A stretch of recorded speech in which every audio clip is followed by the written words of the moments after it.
Kongresi publikon ankesën e informatorit sekret lidhur me bisedën mes presidentit Trump dhe homologut të tij të Ukrainës.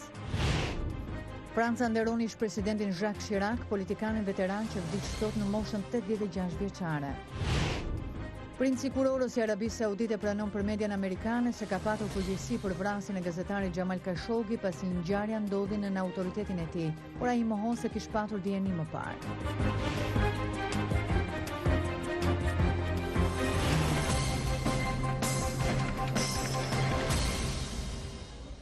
Mirëmbrëma dhe mirë se vini në programin e Zërit Amerikës Ditari, unë jam Menada Zaimi. Në këtë emision do të ndiqni në Kosovë mbi 100 prokurorë dhe gjykatës do të vëzhgojnë ditën e zgjedhjeve për të shmangur shkelet e mundshme.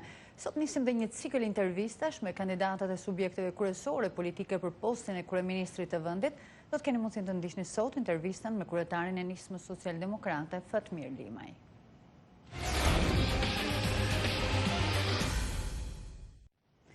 Drejtori në detyrë i zbulimit kombëtar, i cili bllokoi publikimin e ankesës së një informatori ankesë që ndodhet në qendër të një hetimi për shkarkimin e presidentit Donald Trump, tha sot se punonjësi i pa identifikuar i zbulimit veproi drejt kur raportoi për shqetësimet lidhur me mënyrën se si e trajtoi shtëpia e bardhë një telefonat mes presidentit Donald Trump dhe udhëheqësit të Ukrainës.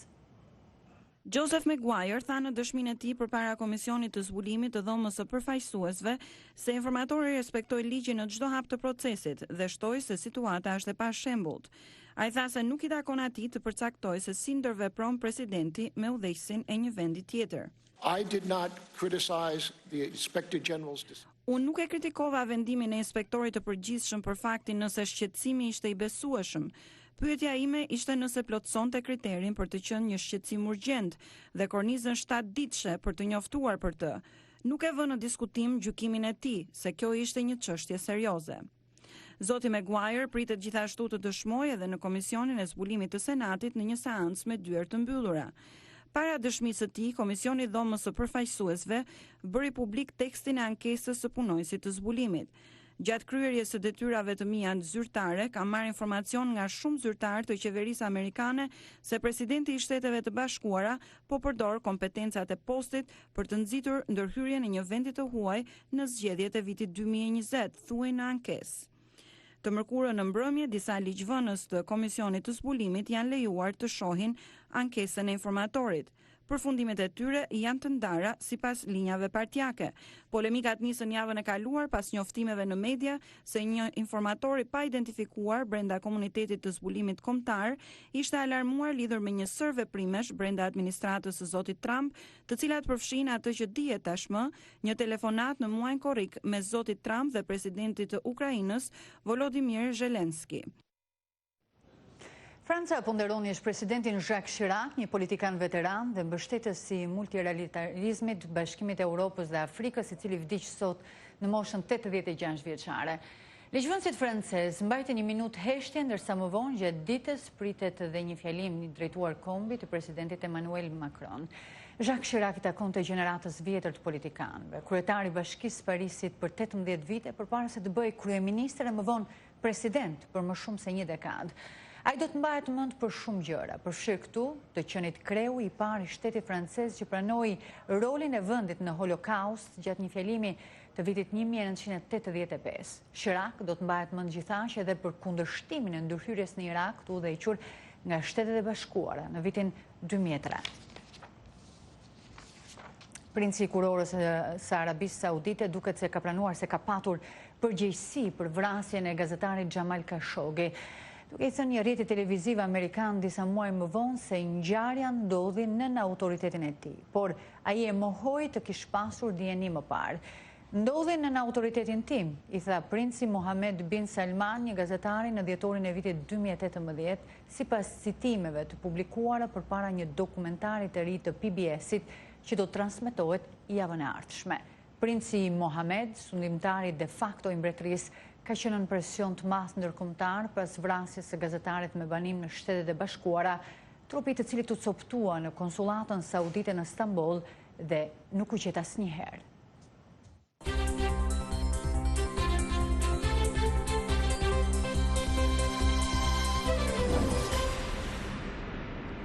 Në Kosovë, partitë politike janë përfshirë në fushat të gjerë për zgjedhjet e parakohshme parlamentare të 6 shtetorit, ndërsa autoritetet e rendit dhe ligjit po mobilizohen për të siguruar një proces të qetë votimesh. Mbi 100 prokuror dhe gjykatës do të kenë në kujdestari ditën e zgjedhjeve për të shmangur shkeljet e mundshme, ndërsa policia ka përgatitur një plan të posaçëm veprimi në një projekt të përbashkët që e ka quajtur mbrojtja e votës. Nga Prishtina njofton korrespondentja jon Edlira Blaca. 100 prokuror dhe 15 gjyqtar do të jenë në gjendje pune më 6 tetor në ditën e zgjedhjeve të parakohshme parlamentare në Kosovë, në kuadër të projektit mbrojtja e votës, përmes të cilit autoritetet synojnë të shmangin shkeljet e mundshme gjatë votimeve. Bashkërenduesja kombëtare e këtij projekti, prokuroria Laura Pula, u bëri thirrje të gjithë atyre që mund të hasin në shkelje ligjore në ditën e zgjedhjeve, të paraqesin ato në polici apo prokurori. Prokurori i shtetit, pas pranimit të njoftimit nga policia, me urgjencë dhe aty për aty, vendos për ndalimin e personave me qëllim të procedimit të rastit. Duke i vlerësuar të gjitha rrethanat, kërkon nga gjyqtari kujdestar, respektiv të cilët do të jenë kujdestar ditën e zgjedhjeve, shiftimin e masave për sigurimin e të panderit, qofshin ato para burgim edhe masa tjera të para me ligj. Drejtori i operacioneve në Policinë e Kosovës, Afrim Ahmeti, tha se policia ka plan të posaçëm për të garantuar proces të qetë zgjedhor. Do të caktojmë ekipe mobile të hetuesve të nivelit rajonal, të cilët në bashkëpunim me Prokurorinë e Shtetit do të veprojnë në çdo rast eventual të raportuar në të gjitha komunat e Republikës së Kosovës. Njësitë speciale do të jenë të dislokuara në të gjitha stacionet policore në gatishmëri të lartë për të përgjigjur çdo situate eventuale. Të mërkurën partitë politike në Kosovë hapën edhe zyrtarisht fushatën 10 ditëshe për zgjedhjet e parakohshme parlamentare të 6 shtetorit, ndonse fushata në terren ka filluar që para shpalljes së këtyre zgjedhjeve muajin e kaluar. Gjithsej 25 subjekte politike, nga të cilat 20 parti dhe 4 koalicione do të konkurojnë me rreth 1070 kandidat për parlamentin 120 vendesh të Kosovës, ndërsa janë të regjistruar mbi 1.900.000 votues me të drejtë vote. Që nga shpallja e zgjedhjeve, krahas përgatitjeve teknike, kanë filluar edhe thirrjet për një proces të lirë demokratik dhe shmangje në parregullsive. Bashkimi Evropian tashmë ka filluar vendosjen e një misioni prej rreth 100 vëzhguesve për zgjedhjet e 6 shtetorit, ndërsa për vëzhgimin e tyre janë zotuar edhe diplomatët euro-perëndimor të akredituar në Prishtinë. Për Zërin e Amerikës, Edlira Blaca, Prishtinë. Sikur sa thamë më 6 tetor, në Kosovë mbahen zgjedhjet e parakohshme parlamentare. Zëri i Amerikës nga sot nis një seri intervistash me kandidatët e subjekteve kryesore politike për postin e kryeministrit. Në një intervistë me korrespondentin tonë në Prishtinë, Leonat Sheu, kryetari i nismës socialdemokrate, njëkohësisht kandidati i koalicionit të kësaj partie me aleancën Kosova e Re, Fatmir Limaj, thotë se krahas forcimit të brendshëm të shtetit do të punojë për përmbylljen e bisedimeve me Serbinë nëpërmjet një marrëveshje që jep fund përgjithmonë konfliktit ndërmjet dy vendeve. Zoti Lima, ju jeni kandidat për kryeministër i partisë suaj dhe Aleancës Kosova e Re dhe Partisë së Drejtësisë. Përse do të duhet që qytetarët e Kosovës të votojnë për ju? Po besoj që jemi në moment të rëndësishëm në vendit. Unë po pres që këto zgjedhje do të jenë vendimtare për disa tema, të cilat do të japin orientimin e ecjes së Kosovës, edhe në planin e zhvillimit të brendshëm të reforma, po edhe posaçërisht edhe në planin e jashtëm. Siç e dini, qeverinë e Republikës së Kosovës e presin 4-5 tema që praktikisht janë tepër të rëndësishme në që nga dita parë e punës. Dhe për këto punë besoj që duhet të jeni edhe kompetent, edhe me urtësi politike, pjekuri politike dhe përvojë. Njerë që po ashtu dinë dhe afroni bashkon njerëzit, që ndërton një konsensus sa më të gjerë për tema nacionale, që ka komunikim dhe ditë komunikoj me gjitha grupet edhe aty ku spajtohemi. Është shumë e rëndësishme që çuha komunikimit e bashkëpunimit me oponentët dhe me ata që s'mendojnë si ju, duhet jetë gjumë e cila identifikon temat nacionale dhe i bashkon njerëzit rreth tema nacionale duke i ndarë politikat e përditshme. Me një fjalë, besoj që në momentin kur na duhet një qeveri ose një kryeministër kompetent që do të mundë këtu 4-5 temat për cilat unë jam duke angazhuar gjatë kësaj parafushate, ti mbyll një herë mirë. Cilat janë këto 4 tema, zoti Limaj? Shiden nga prioritetet mia është dialogu dhe politika jashtme, është sektori i zhvillimit ekonomik, në mënyrë të veçantë bujqësia, sektori i bujqësisë. vazhdimi i fuqizimit të ndërmarrjeve të vogla të mesme, diaspora dhe reforma e thellë në drejtësi, ose më mirë me thonë, unë dua si kryeminist që të lanë zhurmë në reformat e thella të sistemit tonë shtetëror. Kosova është sërgjate në një tranzicion, është koha që të kalojmë nga tranzicionin në një shtet të konsoliduar dhe kjo mund bëhet nëse me kujdes i futim disa reforma përgatitin e shtetit për 50 vitet e ardhshme, funksionimi i sistemit shtetëror për të arritur objektivat që kemi para nesh në vitet që vijnë. Zoti Lima, një nga çështjet më të diskutueshme këto ditë në Kosovë është çështja e sondimit ligjit, lufta kundër korrupsionit dhe krimit të organizuar. Çfarë do të bëni ju konkretisht për këtë çështje? Unë besoj që ky segment, kjo pjesë e këtë telashe që sot i ndin funksionimi i shtetit të Kosovës, siç është lufta ndaj korrupsionit, është ne besoj që në momentin që duhet një reformë më e thellë në drejtësinë, kuptimin e matjes, së performancës, meritokracisë. Ndarja e sistemit natyrisht drejtësia duhet të jetë e pavarur, por njëkohësisht edhe drejtësia duhet matet me rezultate.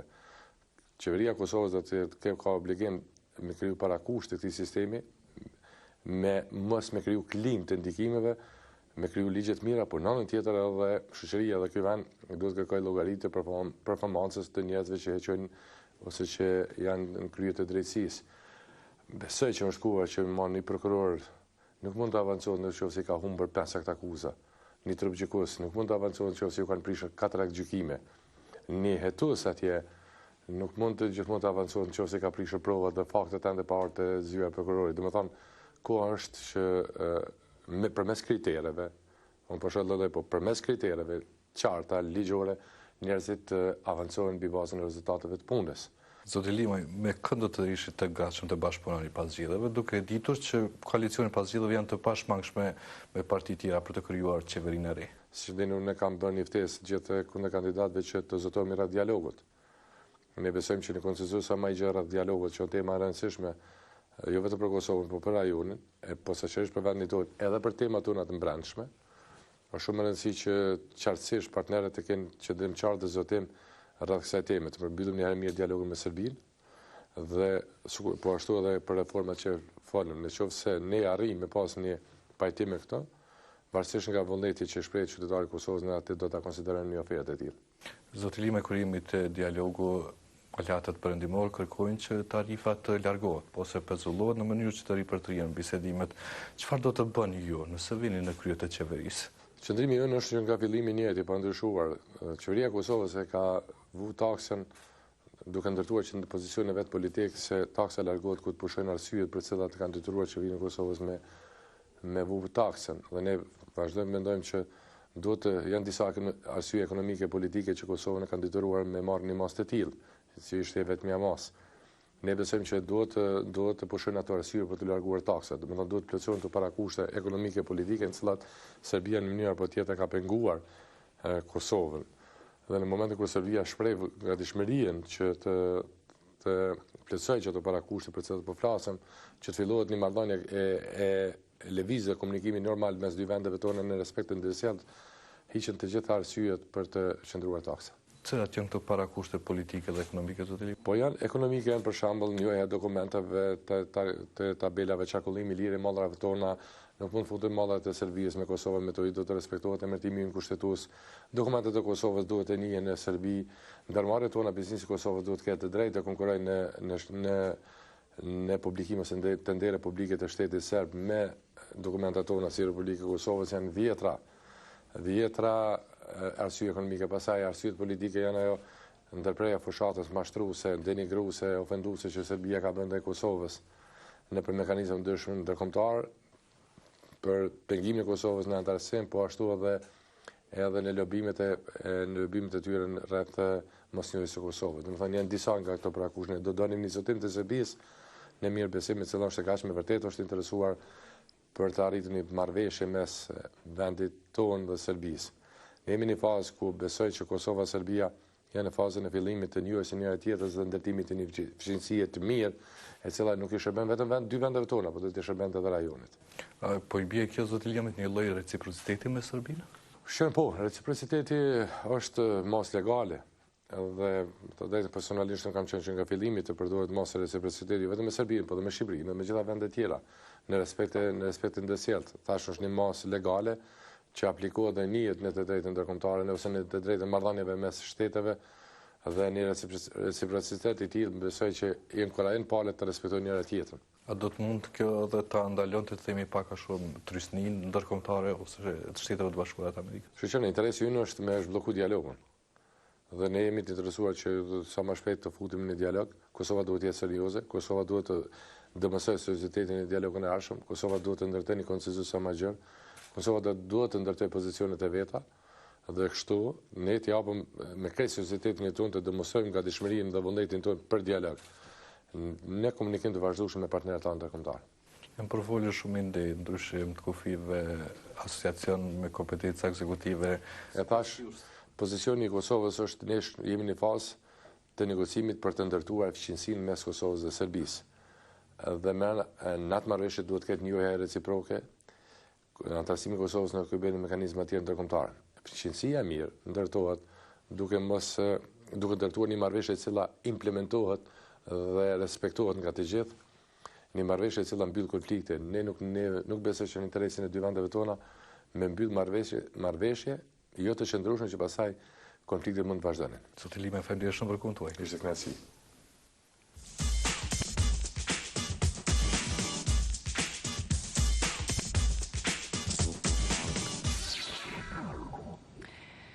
Gjetjet e reja objektesh po shoqërojnë gërmimet arkeologjike në luginën e Drinos në jug të Shqipërisë. Arkeologët shqiptar dhe italian thonë se po vijojnë të punojnë në kalane Palokastrës dhe në disa vendbanime të tjera antike në këtë rajon. Korespondenti ynë Raimond Kola njofton. Pas misionit të parë në kalane Palokastrës, arkeologët shqiptar dhe italian janë rikthyer në luginën e Drinos për të sjellë informacione të reja dhe zhvilluar sitin arkeologjik. Në një sipërfaqe prej gati 1 hektar brenda rënojave të mureve, misioni këtij viti përfshin gërmimin për gjetjen e rrugëve të komunikimit. Kalaja në formë trapezi me një sipërfaqe rreth 1 hektar besohet se mbante brenda vetes së saj një legion romak me rreth 1000 ushtar, i cili siguronte rrugët e kalimit në këtë pikë strategjike. Përgjegjësi i gërmimit arkeologjik, Mel Silabi thotë se gjetjet e reja përfshin monedha, objekte arkeologjike dhe sigurisht sjellin informacion të ri shkencor.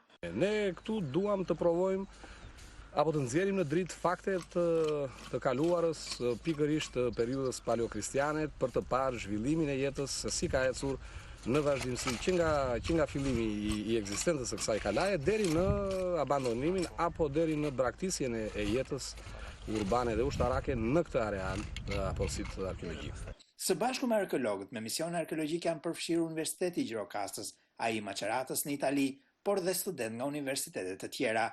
Ricardo Cella, një arkeolog i ri, thotë se është mjaft e rëndësishme për ta prania në gërmime. Për mua më ka ndihmuar shumë dhe besoj se edhe në të ardhmen do më krijojë mundësi të tjera më të mira besoj. Ndërsa Ricardo Carmenati prej 7 vitesh vjen në ekspeditat arkeologjike në Shqipëri. Stiamo cercando di comprendere bene quali sono le fasi cronologiche della fortezza. Po punojmë për të përcaktuar fazat kronologjike të kalas, thotë zoti Carmenati. Ai vlerëson pozicionin e kësaj kalaje mes dy lumenjve dhe mundësinë që ajo të jetë shumë shpejt një destinacion turistik.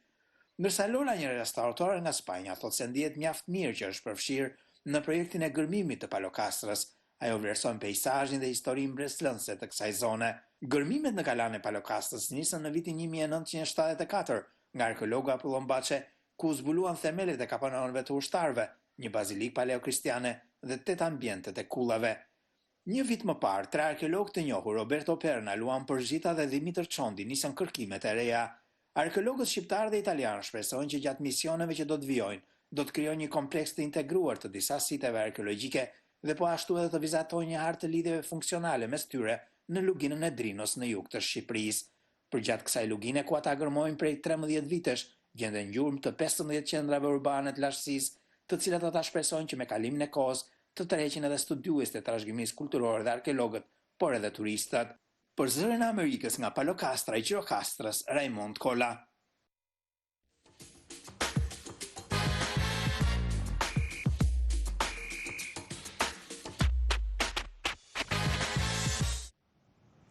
Demokratët në dhomën e përfaqësuesve premtuan veprime të shpejta dje në hetimin tashmë të zyrtarizuar për shkarkimin e presidentit Donald Trump. Por republikanët në Kongres thanë se publikimi nga shtëpia e bardhë i përmbajtjes së telefonatës së presidentit me homologun e tij Ukrainës Volodymyr Zelensky zbuloi motivet politike të hetimit për shkarkimin e presidentit.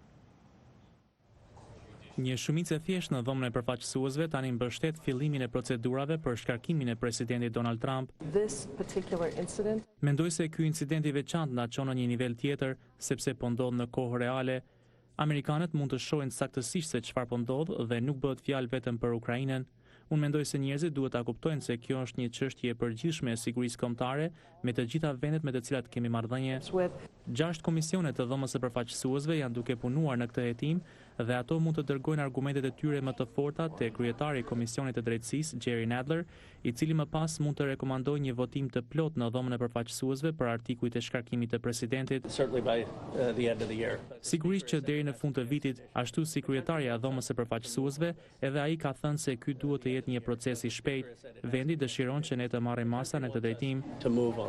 Njoftimi i zonjës Pelosi nxiti reagimin e presidentit Trump. Sipas mendimit tim, për fat të keq, Nancy Pelosi nuk është më kryetarja e dhomës së përfaqësuesve. Publikimin nga shtëpia e bardhë i përmbajtjes së telefonatës mes presidentit Trump dhe homologut të tij Ukrainës Zelensky e ka ndarë në vija partijake Kongresin Amerikan. Nëse jeni në kërkim të një rrethane në të cilën presidenti i Shteteve të Bashkuara kërcënoi Ukrainën me ndërprerje të ndihmës nëse nuk hetoi kundërshtari i tij politik, atëherë ju do të jeni tepër të zhgënjur. Kjo nuk ekziston. Prandaj, nga këndvështrimi im është çmenduri të fillosh procesin e shkarkimit të një presidenti bazuar në një telefonat si kjo. Por kreu i njërit prej komisioneve të dhomës së përfaqësuesve që po heton këtë çështje tha se qëllimi i telefonatës ishte i qartë. Përmbajtja e telefonatës reflekton një trajtim klasik mafioz të një udhëheqësi të huaj. Ajo reflekton një president të Ukrainës i cili ishte i dëshpëruar për mbështetjen e Shteteve të Bashkuara, për mbështetje ushtarake për të ndihmuar atë vend që është në luftë me Rusinë e Putinit. Ligjvënësi Shif kryesoi sot një seancë dëgjimore me drejtorin e detyrë të inteligjencës kombëtare Joseph Maguire për të shqyrtuar vonesën e administratës në dorëzimin në Kongres të ankesës së një informatori mbi telefonatën Trump-Zelensky.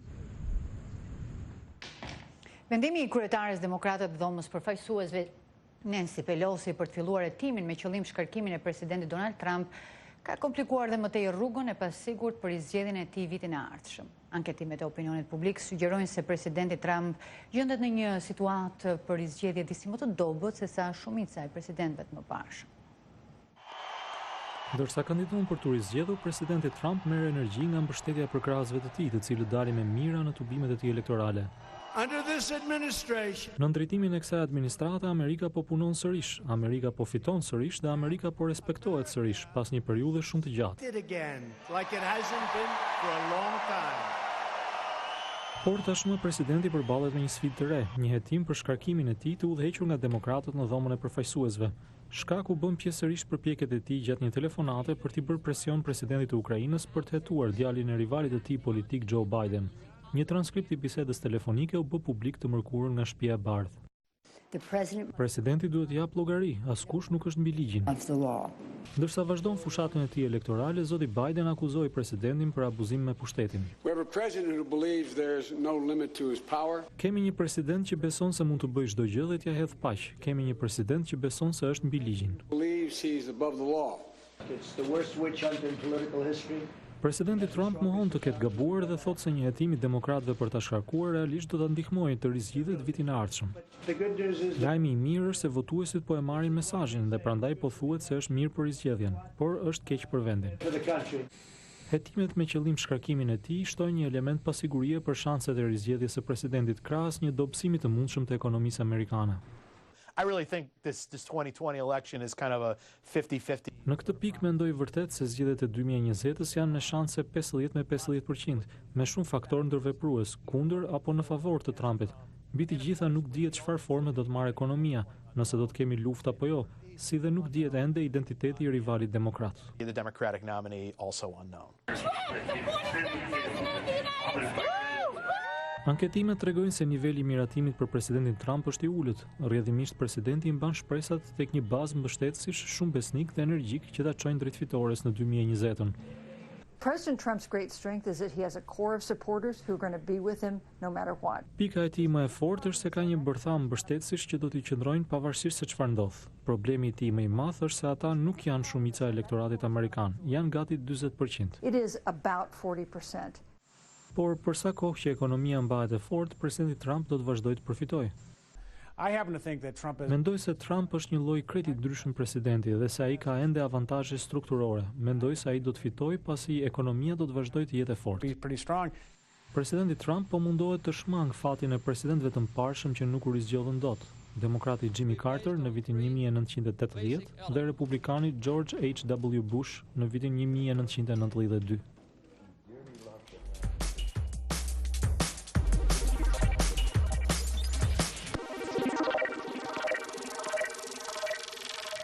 Telefonat inteligjent kanë evoluar me shpejtësi nga pajisje thjesht për të bërë telefonata në kompjuterat portativ.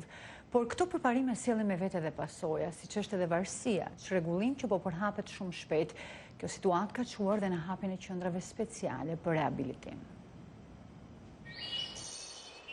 Ndërsa telefonat inteligjent bëhen më të avancuar, përdorësit lidhen pas tyre gjithnjë më shumë dhe kjo mund të jetë një problem. Një studim i vitit 2014 nga Universiteti i Hong Kongut përllogaritë se 6% e popullsisë së botës, mbi 400 milion njerëz, janë të varur nga pajisjet e tyre, por ka qendra për të ndihmuar këta njerëz, sikurse kjo në një fermë në periferi të qytetit Seattle. Kjo është një qendër rehabilitimi për njerëzit e varur nga telefonat inteligjent, lojrat elektronike dhe interneti. Pacientët janë plotësisht të shkëputur nga bota e jashtme, pa internet dhe telefona.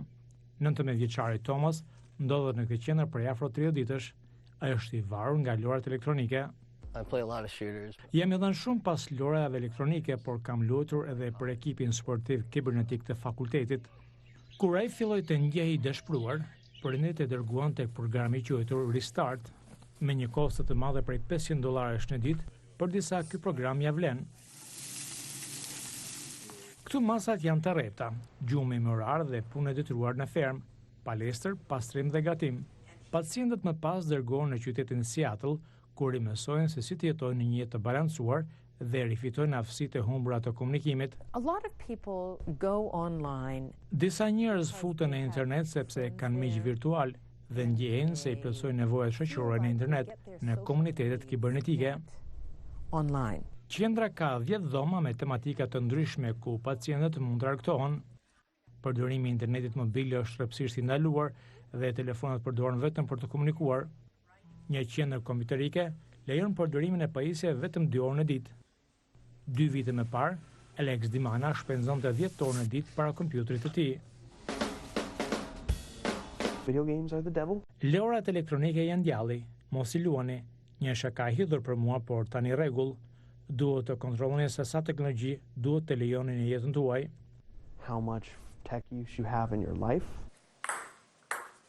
Ai dha fund një kursi 2 vjeçar rehabilitimi, që atëherë ai nuk është marrë fare me lojrat elektronike dhe e përdor telefonin vetëm për të bërë thirrje kur është tepër nevojshme. Qendra Restart u themelua në vitin 2019 dhe ka ndihmuar mbi 400 njerëz që të kapërcejnë varësinë nga interneti. Technology by design is actually very addictive. Teknologjia krijon varësi. Njerëzit që ndërtojnë aplikacionet dhe lojrat elektronike janë mjaft të qëllimshëm. Are quite purposeful.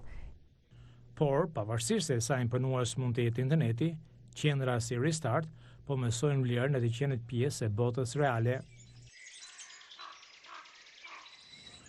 Ishin këto materialet e përgatitura për ditarin e sotëm, unë ju falenderoj që na ndoqët, natën e mirë.